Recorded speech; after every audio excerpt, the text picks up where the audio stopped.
कि ना तो हम धर्म विरोधी हैं, ना हम हिंदू विरोधी हैं। मैं भी प्रभु श्री राम को मानता हूं। प्रभु श्री राम ने कभी लोगों को बांटने का काम नहीं किया, लेकिन आज की सरकार लोगों को जात पात धर्म और मजहब के नाम पर बांटने का और तोड़ने का काम। आपसे पूछना चाहता हूं, आज देश के तमाम हिंदुओं से पूछना चाहता हूं कि क्या आप लोग आज इतने अंधे हो गए कि आपको तस्वीरें नजर नहीं आती, जिस तस्वीर के अंदर प्रभु श्री राम को छोटा दिखाया जाता है और नरेंद्र मोदी को बड़ा दिखाया जाता है। साफ तौर पर स्पष्ट तौर पर लिखा है कि जब तक मंदिर का शिखर नहीं बन जाता और उस शिखर के ऊपर ध्वज नहीं लहर जाता, उससे पहले मंदिर के प्राण प्रतिष्ठा का कार्य नहीं हो सकता। प्राण प्रतिष्ठा का कार्य होने की जो डेट जो थी वो थी 17 अप्रैल, रामनवमी का दिन या दीपावली का दिन, जिस दिन प्रभु श्री राम 14 वर्ष का वनवास काट के अपने घर आए। नरेंद्र मोदी ने अपने वोट बैंक की राजनीति के लिए इस डेट को बदलकर 22 जनवरी का कर दिया, ताकि प्रभु श्री राम के नाम पर वोटों की भीख मांग सके। 22 जनवरी को 6 सेकंड का मुहूर्त है और 6 सेकंड के मुहूर्त में ना तो यज्ञ हो सकता है और ना ही मंदिर की प्राण प्रतिष्ठा का कार्य संपूर्ण हो सकता है। देश के अंदर लोगों के पास खाने को रोटी नहीं है, लेकिन शौचालय बनवाए जा रहे हैं। इस देश की जनता की जेब में पैसा नहीं है, लेकिन बैंक में खाते खुलवाए जा रहे हैं। चीजों के ऊपर अगर इस देश में कोई भी चर्चा कर ले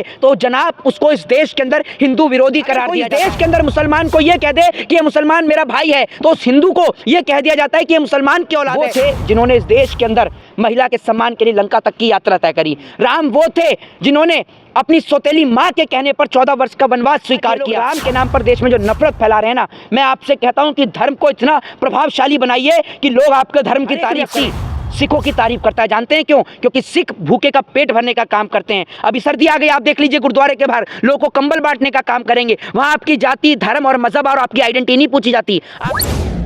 मोहित शर्मा, भव्य राम मंदिर के उद्घाटन की तैयारियां चल रही है, दूसरी तरफ जो चारों धर्म गुरु है शंकराचार्य वो उसका विरोध कर रहे हैं।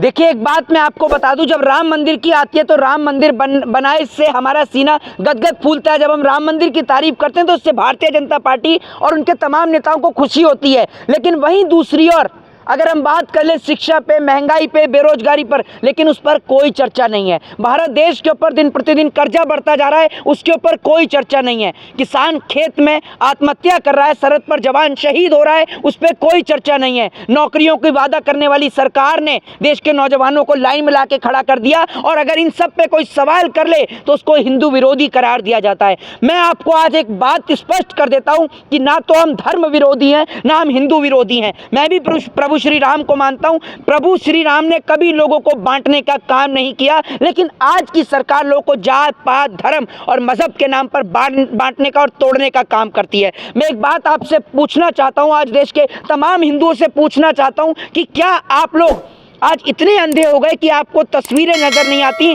जिस तस्वीर के अंदर प्रभु श्री राम को छोटा दिखाया जाता है और नरेंद्र मोदी को बड़ा दिखाया जाता है? क्या आज आप लोग शास्त्र पढ़ना भूल गए या शास्त्रों का ज्ञान आपके पास से समाप्त हो गया? मैं उन तमाम मंदिर के महंतों से, पुजारियों से, पंडितों से पूछना चाहता हूं कि क्या जब तक मंदिर का पूरा काम नहीं हो जाता, क्या उससे पहले प्राण प्रतिष्ठा का कार्य हो सकता है?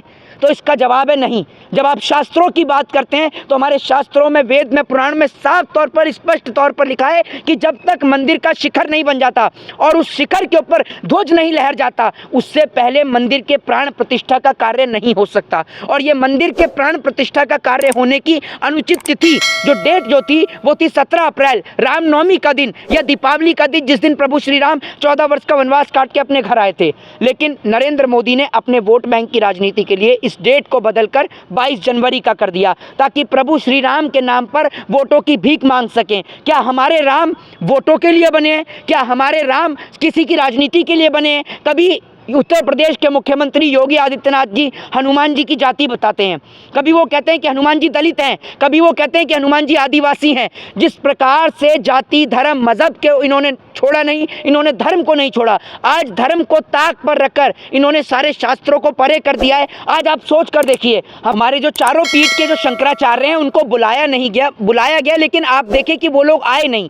वो इसलिए नहीं आए मंदिर के प्राण प्रतिष्ठा के कार्य में, क्योंकि उनको एक बात समझ में आई कि मंदिर का जिस तरीके से प्राण प्रतिष्ठा का जो कार्य हो रहा है वो गलत तरीके से हो रहा है। क्योंकि आप ये सोचिए, 22 जनवरी को 6 सेकंड का मुहूर्त है और 6 सेकंड के मुहूर्त में ना तो यज्ञ हो सकता है और ना ही मंदिर की प्राण प्रतिष्ठा का कार्य संपूर्ण हो सकता है। लेकिन उसके बावजूद भी नरेंद्र मोदी ने अपने वोट बैंक की राजनीति के लिए एक बार फिर प्रभु श्री राम को अपनी ढाल बनाया और उस ढाल का इस्तेमाल करते हुए ये साल 2024 का चुनाव लड़ेगा। आज इस देश के अंदर लोगों के पास खाने को रोटी नहीं है, लेकिन शौचालय बनवाए जा रहे हैं। इस देश की जनता की जेब में पैसा नहीं है लेकिन बैंक में खाते खुलवाए जा रहे हैं। लेकिन अगर इन सब चीज़ों के ऊपर अगर इस देश में कोई भी चर्चा कर ले तो जनाब उसको इस देश के अंदर हिंदू विरोधी करार दिया जाता है। अगर कोई इस देश के अंदर मुसलमान को यह कह दे कि ये मुसलमान मेरा भाई है तो उस हिंदू को यह कह दिया जाता है कि ये मुसलमान की औलाद है। यानी देश के अंदर बीजेपी ये चाहती है कि एक हिंदू मुसलमान से नफरत करे और एक मुसलमान हिंदू से नफरत करे, और जिस नफरत के चलते आज ये देश गर्त में जाता जा रहा है।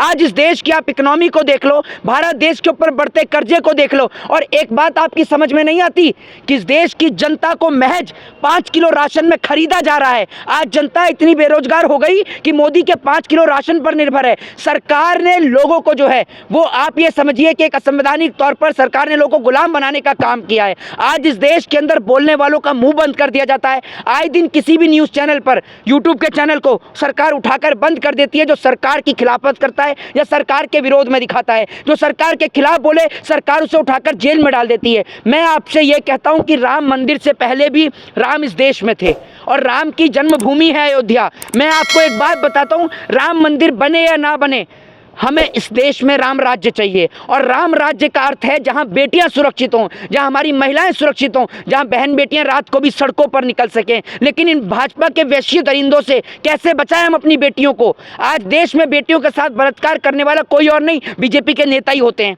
आपको याद होगा कुलदीप सिंह सेंगर एक इनकी पार्टी का एमएलए था, उसने बेटी के साथ बलात्कार किया। कोई इनकी पार्टी का एमएलए विधानसभा में बैठकर पोर्न वीडियो देखने का काम करता है। तो आज बेटियों को बचाने की जरूरत भाजपा के एमएलए से है।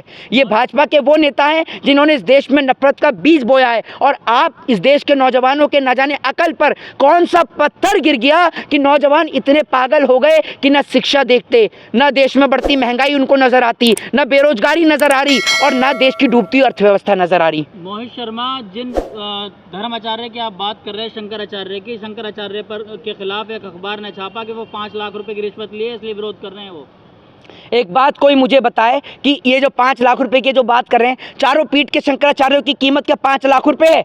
जिस अखबार ने छापा है सबसे पहले तो उसके ऊपर डिफार्मेशन का मुकदमा करना चाहिए। जो शंकराचार्य हैं उनको, चाहे वो भी मुक्तेश्वरानंद हो चाहे तमाम जो हमारे शंकराचार्य हैं, उनको सबसे पहले डिफार्मेशन का मुकदमा करना चाहिए और इनको केस करना चाहिए और इनको सड़क पर लाके खड़ा करना चाहिए। ये पत्रकार ऐसे हैं जो सरकार की गुलामी करने का काम करते हैं और सरकार को खुश करने के लिए और अपने पेपर और अखबार को चलाने के लिए इस प्रकार की खबरें छापते हैं। मतलब इनका बस नहीं चल रहा, ये चारों पीठ के शंकराचार्य को भी हिंदू विरोधी और राम विरोधी करार दें। ये इस देश के अंदर सिर्फ और सिर्फ राम के नाम पर वोट मांगने का एजेंडा है। लेकिन मैं एक बात बता दूं, हमारे राम किसी की राजनीति के लिए नहीं बने। राम अपने आदर्श, अपने विचार, अपनी मर्यादा के लिए जाने जाते हैं। राम वो थे जिन्होंने इस देश के अंदर महिला के सम्मान के लिए लंका तक की यात्रा तय करी। राम वो थे जिन्होंने अपनी सौतेली माँ के कहने पर 14 वर्ष का वनवास स्वीकार किया। और आज ये लोग राम के नाम पर देश में जो नफरत फैला रहे हैं ना, मैं आपसे कहता हूं कि धर्म को इतना प्रभावशाली बनाइए कि लोग आपके धर्म की तारीफ करें। आज सिख कहीं भी अपने धर्म का प्रचार नहीं करते, लेकिन हर एक व्यक्ति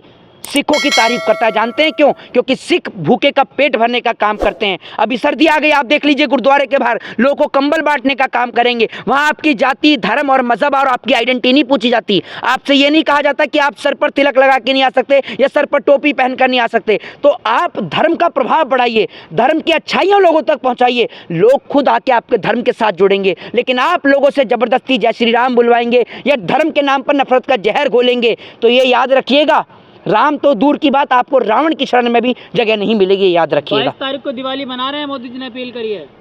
मोदी के कहने से दिवाली नहीं मनेगी, सबको पता है। राम मंदिर बना, बड़ी गदगद खुशी है हमें भाई, लेकिन राम मंदिर का आधे अधूरे राम मंदिर के प्राण प्रतिष्ठा का कार्य होने से दिल को भी बड़ा दुख पहुंचा है। क्योंकि हमारे शास्त्रों में साफ तौर पर लिखा है कि आधे अधूरे मंदिर का उद्घाटन प्राण प्रतिष्ठा नहीं होती। न जाने कौन लोग हैं जो प्राण प्रतिष्ठा करवा रहे हैं। इससे देश के ऊपर एक बड़ा संकट भी आ सकता है, देश के ऊपर संकट आ सकता है। ये जो आप आधा अधूरा कार्य करवा रहे हैं, मेरा आप लोगों से निवेदन है कि कोई भी प्रधानमंत्री को समझाए। और मैं ये कहता हूं कि राजनीति करिए, लेकिन राजनीति के चलते हमारे भगवान को बख्श दीजिए। जय हिंद, जय भारत, वंदे मातरम।